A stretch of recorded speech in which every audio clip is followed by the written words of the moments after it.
So you bought a new fig tree and now you're wondering, well, what's next? In this video, we're going to go over everything that you need to know on how to care for your new fig tree, how to plant it, where to plant it, what to do with it for the winter, how to feed it, so on and so forth. So stick around, grab yourself your favorite beverage, and let's go talk fig trees. Hey guys, my name is Mike. Welcome back to the homestead. I've got a really cool video for you guys today. We're going to be going over everything that you need to know as a new fig tree owner. So here on the homestead, we sell a lot of fig trees, usually in one of these two options that I'm holding. If you're ordering a fig tree from twigsfigs.com, you're likely going to get your fig tree in what's called a tree pot, and that's this smaller container or longer container that I'm holding right here, and the growth is much smaller. It's a younger tree, and that makes shipping and logistics a little bit easier on our end, and it makes sure that the tree is going to get to you in the best condition. Then you can grow it, take the tips from this video, and have a successful, bountiful fig tree harvest, hopefully in the same year that you receive this.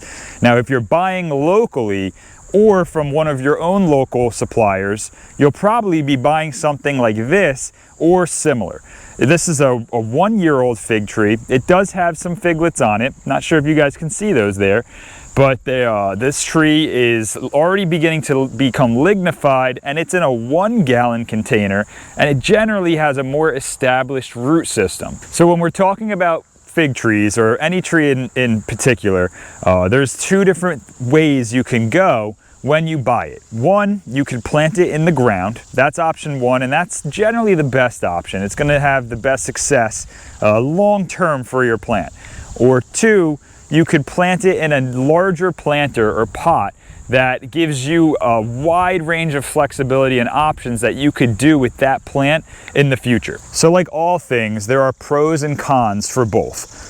There's going to be a best way of doing things, a worst way of doing things, and a lot of those pros and cons are going to weigh one way or the other based on your specific needs and wants. Let's talk about planting your fig tree in ground first, because in my opinion, this is the best method, and it's going to give you guys and everybody the best success with the least amount of effort.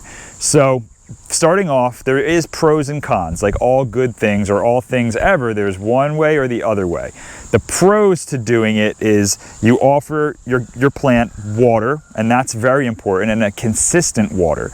The ground will dry out, of course, but it'll dry out much slower and more consistently than in a pot or a planter, where the soil is in a much smaller container and exposed to the elements like harsh heat from the summer sun. The second pro for planting in the ground is the availability for nutrients. Now, the ground is loaded with nutrients, whether you're in a clay soil, a loamy soil, or even a sandy soil.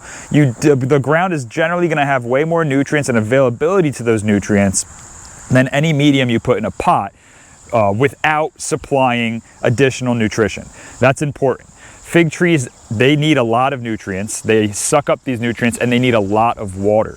So putting your plant in the ground is going to give you both of those things and an availability to those things. Now, I'm not saying you don't have to water your plants or give them additional nutrients when they go in the ground. I'm just saying it's available and at a more consistent rate. So it takes a little bit of the edge off of you as the grower to then manage and maintain those plants' needs for water and nutrients. Planting it in the ground just allows it way more access to everything, not just water and nutrition, but also the microbes that are essential to turning inavailable nutrition into plant available nutrition. And not to go too deep in the weeds on that, but what plants do is they basically have a little marketplace right at their root system, otherwise known as the rhizosphere, where microbes come in, they bring different types of plant available nutrients that they use their bodies to digest, and then they regurgitate or poop those nutrients out right at the root system, because the plant is offering it something else in the form of a sugar or a starch, which is known as an exudate. Now, the plant roots are pushing these things out after they make it using photosynthesis. These sugars and starches go down to the roots, exchange for the nutrients at the root system, and absorb that stuff. So the microbes, or the little organisms in the dirt, are trading their poop for food. and that's just the way things go. So those are just two of the many pros that planting a fig tree in the ground is going to give you. Some of the cons, well, there's one really big con, and that is you have to protect your fig tree for the winter. If you live in a cold climate like we do here in New Jersey, even buying the coldest hardy varieties like the Twigs Fig variety that we offer on our website, twigsfigs.com, is not going to give you the 100% cold hardiness that you're looking for and that you want by growing figs in a cold climate. What you need to do is protect your fig tree, at least for the first year, if not the first 2 years, to really allow that root system and that tree to mature, develop, and sink deep and wide in the ground. That's what you're looking for when you're planting a fig tree, and that's why we suggest planting your fig tree in the spring. That's the best time to plant, because you're giving your plant the entire season to grow and really send their roots deep and wide in the ground. When you plant your fig tree in the late summer or fall, today it's August, and we're only gonna start getting cooler as the months go on.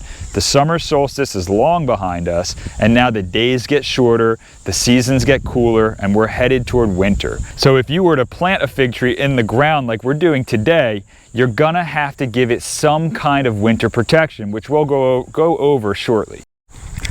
Okay, so next let's talk about the fig trees in containers and the pros and cons to keeping them in containers long term.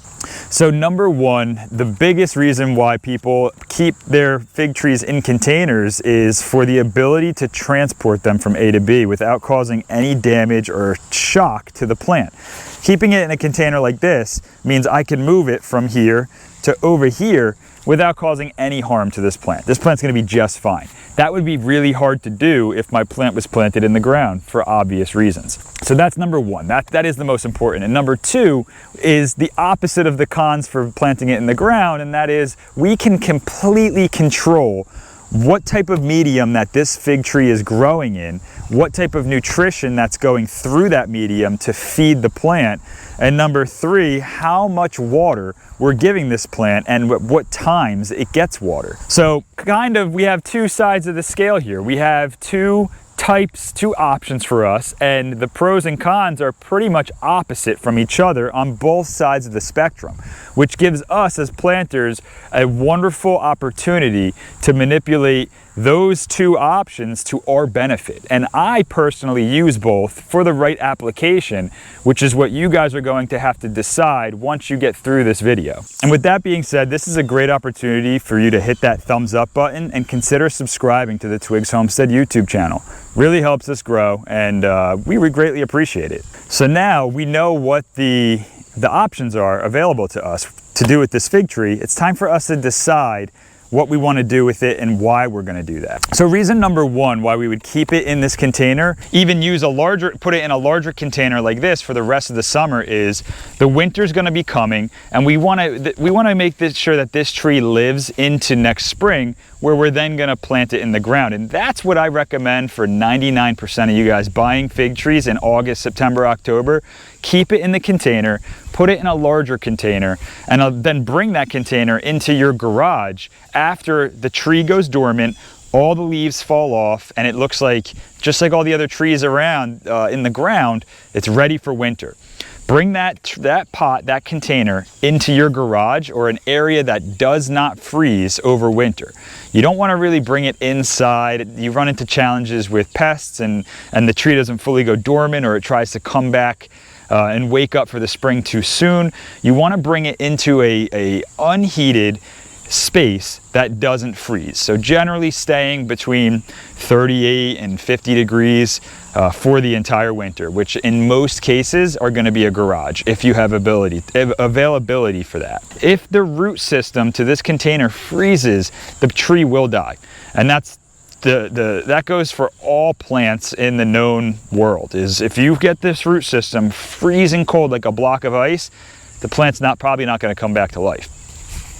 Now, if the top of the plant freezes, if your branching freezes, you'll see some dieback. So you don't necessarily want that to happen unless you can get lignification on these branches. And depending on the variety, and the amount of lignification that occurs, these trees can take some really cold temperatures, down to about 5 to 10 degrees Fahrenheit. Keeping it in a container is a great option, and keeping it in the same container is going to depend on the roots and the development of the roots inside of the container that you're buying.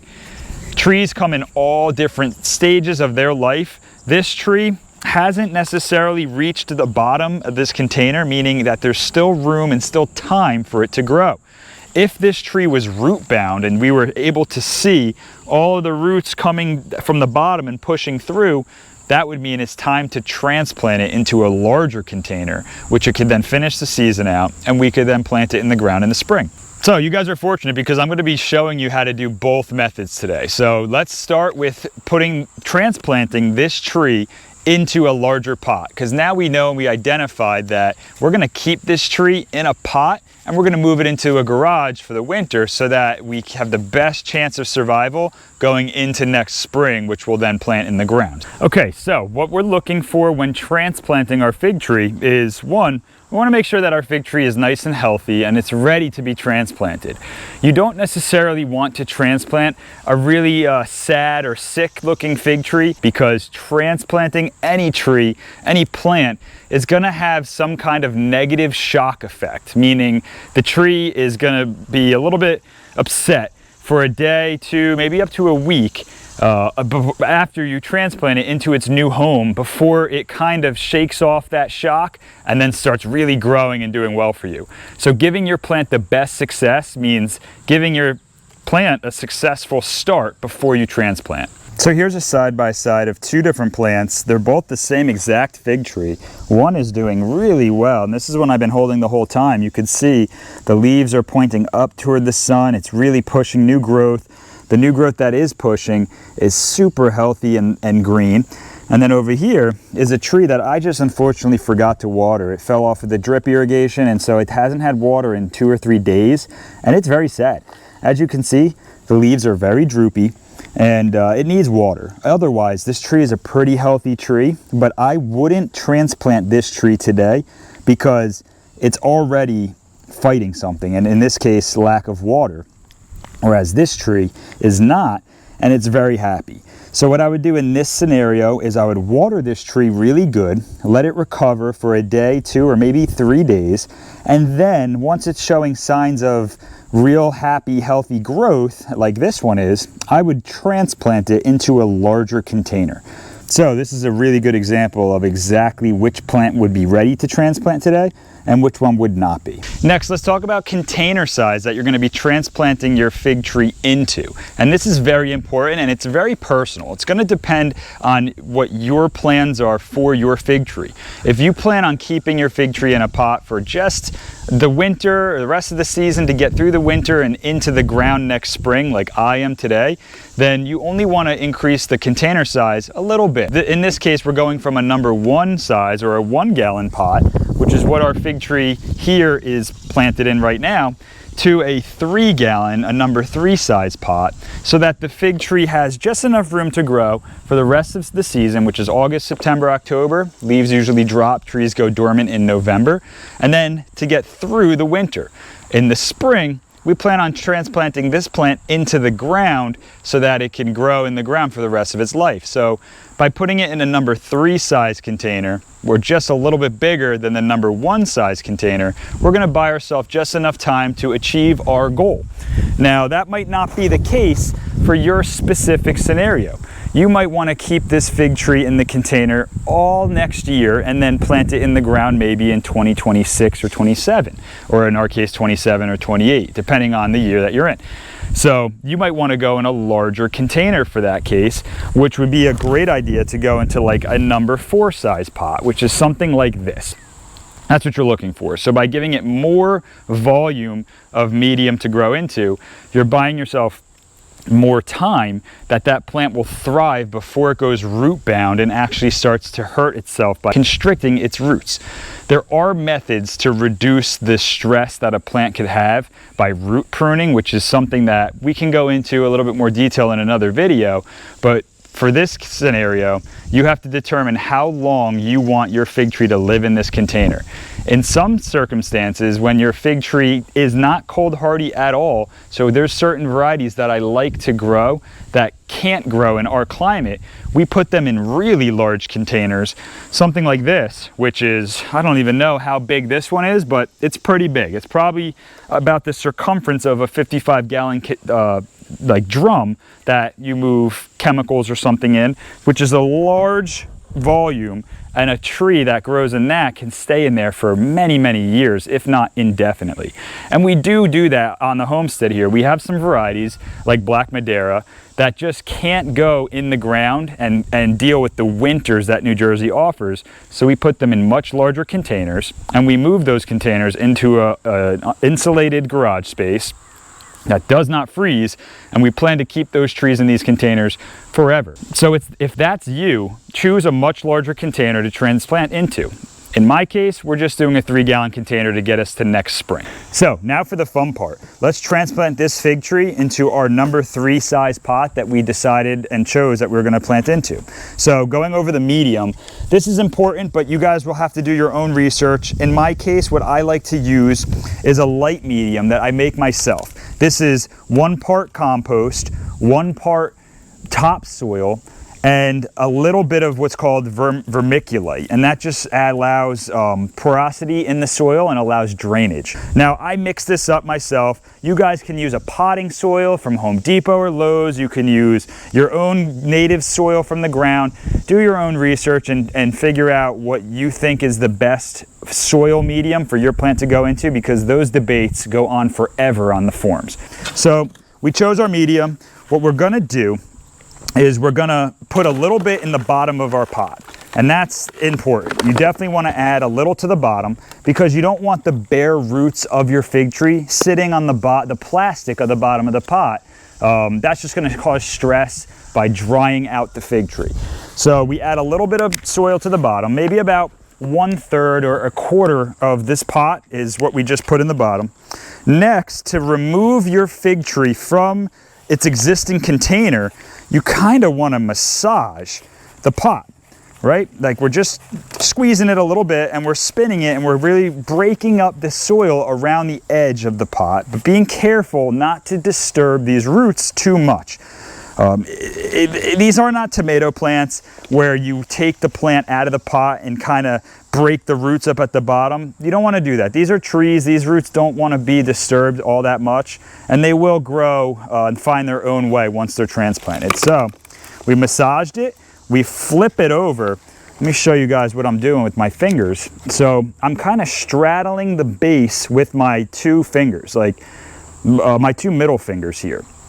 Straddle that base, spread your fingers out so you're supporting the entire top of this planter, this fig tree here, and then we're flipping it over upside down and we're sliding the pot off. Now we have our root ball, and this is pretty healthy root ball, guys. I'm happy to see this. Looking at these roots, they've reached to the bottom of the pot. We have some thick, healthy roots on the side, and they're great in color. They're not like rotted, or they're not unhappy. This is a healthy root ball. Now, it could be better. We could have more roots develop. This could have gone longer in this pot, but we're getting ahead of the game here, and we're transplanting now. So you take your root ball and you place it right on top of your medium that you already put in the bottom of the pot, making sure that you don't have too much, meaning the plant would be above the soil level or above the pot level here, and making sure it's not too low, in that we're maximizing the space that this container is offering us. So the next step after the tree is sitting in the container is we're just backfilling. We're just putting soil around those roots. Pretty self-explanatory here. You know, just be gentle, be careful, put the soil around. Make sure that we're filling out all those voids at the bottom and on the sides of the pots, just like that. And we're gently pressing around the area where we just filled in, so that we're trying to push out and compact the soil around that root system like a gentle hug. We don't want to smash it down so that the roots are being stressed and pushed and constrained, but we don't want it to just sit fluffy so there's all this space and air gaps around those root systems that we just transplanted into. And once that's in there, that's generally it. But there is a major step that we can't forget to do after we transplant, and that's watering. So there's actually two steps. I'm sorry, I misspoke. One, a very important step here would be fertilization. So when we're talking about potted fig trees, and as we mentioned before, we have to control the fertilizer that this plant receives. There's only a limited amount of fertilizer that's going to be in this pot, and every time we water it, we're going to be watering through and all the way to the bottom where water will leak out the bottom. Now with that water leaking through the bottom drainage holes, which are located on the bottom of all pots, generally you'll have a hole just like that, and there'll be several. That water is going to pull oxygen through the medium, which is mandatory, but also it's going to leak out nutrition out of the bottom into the ground, leaving less nutrition in this pot that the plant didn't get to absorb. So what we have to do as growers is supplement that nutrition with some kind of nutrient that is plant available. Now you can buy these nutrients in every shape and size. There's a wide variety of plant nutrition, plant nutrients, fertilizers. You can get them from Amazon, you can get them from Home Depot, you can get them from any garden center or plant supply store. And what you're really looking for is a balanced NPK. And when we're talking about potted plants, we want to use a slow release fertilizer so that it can feed the plant throughout the season. Even though we're watering it every day or every other day, it's going to continue to release that nutrient for the plant. So in this case, I'm using an organic fertilizer, and I really recommend organic fertilizers, guys. If you're going to be growing a fruit that you're eating, you want to make sure that you use a fertilizer that's organic, because whatever this fruit is, it's a product of what was in the soil, right? So if you're using chemicals, well, you can only think that this plant is going to be pushing some form of chemicals to the fig that you're ultimately going to eat. And you don't want that. Inorganic fertilizers can be harsh, to say the least. So I like to use an organic version of fertilizer. In this case, I'm using plant tone, and this plant tone is a blend of chicken manures and different types of animal byproduct that has been broken down and is now plant available, and will offer a nice slow release of NPK, or nitrogen, phosphorus, potassium. And those are the building blocks for plants. And we can go into more details on plant fertilizers and what is plant available in another video. For now, I'm just going to show you guys how I broadcast this organic fertilizer on top of my medium we just planted this plant into. And now you could mix this into the soil. That's recommended as well. To be honest, I just forgot, but it's not too late. We can broadcast it, generously on the top of this plant. And what's going to happen is, as we water this in, that nutrient is going to seep down and get to those roots. So now that we've added our fertilizer, let's go ahead and water this plant. So I have a hose here. You guys can use whatever you want, but you do want to water this generously. And when I say generously, I mean soak this thing. Really get this thing as saturated as possible, because we just transplanted it. The medium that I transplanted into was pretty dry, and that's going to shock these roots, and it's definitely not going to encourage these roots to explore into this new medium. Also, there's a lot of oxygen that's now surrounding the plant's, the existing plant root ball, and that could actually prune or root prune the roots and kill them back. And we really don't want that either. It's just going to prolong that shock period that we spoke about earlier. This plant is going to experience shock. It might not continue to push new growth up to a week or two. Who knows? I mean, it depends on the conditions. It depends on how we did transplanting it. There's a lot of variables at play with plant shock, but I can guarantee that your plant will experience some form of a shock, which is what we're trying to mitigate by doing a diligent job transplanting into this new pot. So as you can see, we just watered it, we soaked it really good, and now we have a lot of water running out the bottom of the pot and running into the native soil here, or wood chips that I have the plant sitting on. So what that's doing is it's sucking oxygen down through the roots from above, and it's kind of filling in all the voids and crevices around the root system that we tried to pat down. But there's nothing better than watering a plant in to get rid of, you know, excess pockets and voids in that soil. And this is very important, guys. You cannot skip this step. Watering in a freshly transplanted plant is more important than transplanting it in the beginning. You can really cause some damage by not watering your plant in. All right, guys, so there we have it. We've successfully transplanted and fertilized our 1 gallon pot into a 3 gallon pot. And I'm very happy with that. And when it's all said and done, it should be pretty heavy, guys. This thing's saturated with water. And now we have an option to either put this in full shade for a day or two to allow it to get through that transplant shock, or keep it in the full sun and just keep an eye on it. Make sure you watch for signs of stress, drooping of leaves, yellowing of leaves, so on and so forth.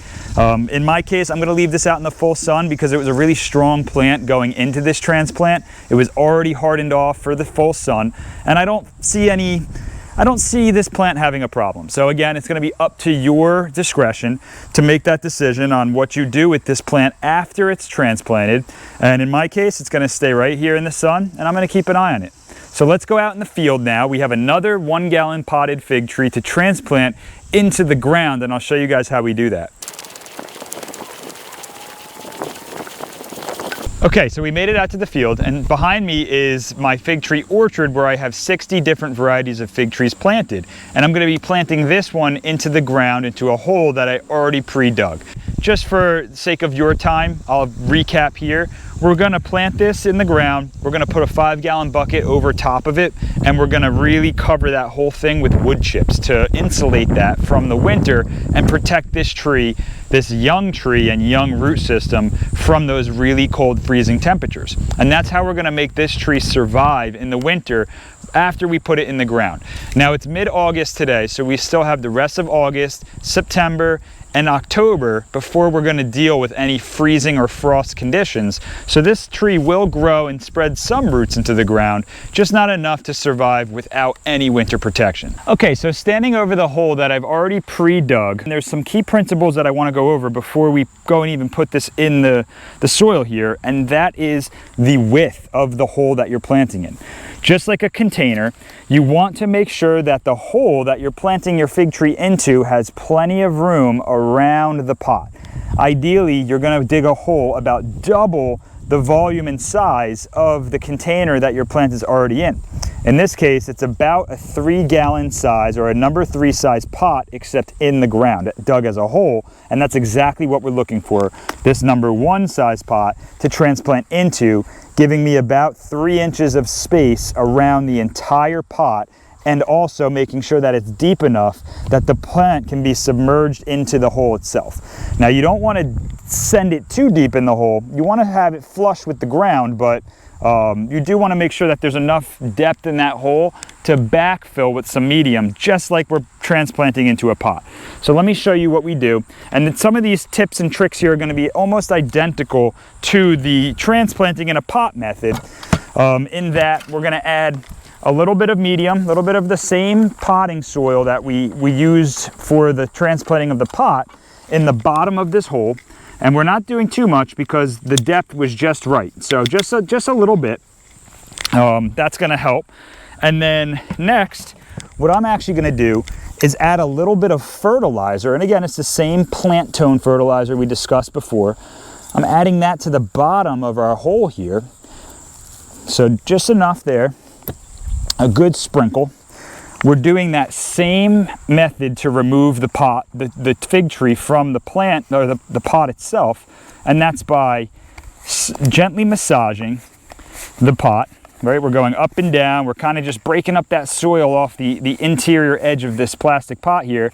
We're straddling it with our fingers, so we're going around the base of the tree. We're pressing down a little bit.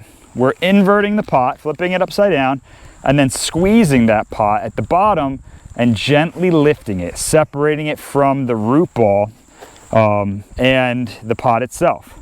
So looking at these roots, this tree was much more immature, meaning that the roots hadn't completely enveloped and colonized this little pot, which is okay. You know, this is a decent time to transplant it, but we want to be careful not to break up this root ball. We don't want to really disturb the roots. So we're going to very gently set this root ball in the hole, trying to keep it intact.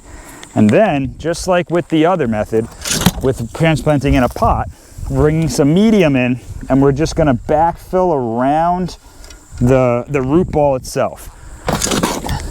And we're not going to start pressing until we're completely filled in. Now broadcast that medium, level it out, and we're going to gently press around the root ball, compacting some of this loose medium around that root ball like a gentle hug, like we talked about before. And so we're gonna kind of fill this in. We're gonna pull some of this native material, this native clay soil over top, just like so. Continue pressing around, really packing it in good. And now what we're gonna do is we're gonna add another dose of fertilizer over top. Just like we did before, we're broadcasting over the top around that root ball. Yep, just like this. Kind of make sure that it's evenly distributed. There's no heavy pockets and no light pockets. And that's planted, guys. But we cannot forget to water this in. Very, very important. And I had brought my hose and wand out so we can really give this some good watering. So when watering a plant in the ground, there is a couple of tips. And that is, you want to really water it good and water the entire area. You don't just want to water right over the plant because you're trying to let those roots integrate into that native soil. And by making sure that there's no air pockets in that area will ensure for more success. And that's just by keeping that whole ground very moist and wet. Especially here in New Jersey in the summertime, it gets really hot out and really quick. Right now the sun hasn't made it to this particular area in my orchard, but when it does, it clears that tree line. It gets really hot. It's going to be in the mid-90s today, in the middle of August, very humid, and the ground loves to dry out very quickly, especially in an area that's bare soil like this, where the grass kind of was ripped away during the hole digging process. We really want to make sure this tree is hydrated and gets lots of water, at least for the first couple days, to allow those roots to dig into the native soil. Okay guys, so if you made it to the end of the video, this is it. You guys get a gold star. Leave a comment down below, gold star, and I'll give you guys some kudos. Thank you guys so much for watching. This is a long video. I had a lot of information. I hope it was able to help some of you guys figure out, you know, what you're doing with your fig tree, why you're doing it, where you're going to put it, and just ultimately plan out your next step with your new fig tree. So thanks again for watching this video. Give me the thumbs up, consider subscribing, and leave a comment down below that you made it to the end of the video, because there's only a couple of you guys that actually watch this stuff. Thanks again. Have a great weekend. Have a great day. Have a great rest of your summer. I'll see you guys in the next video. Bye.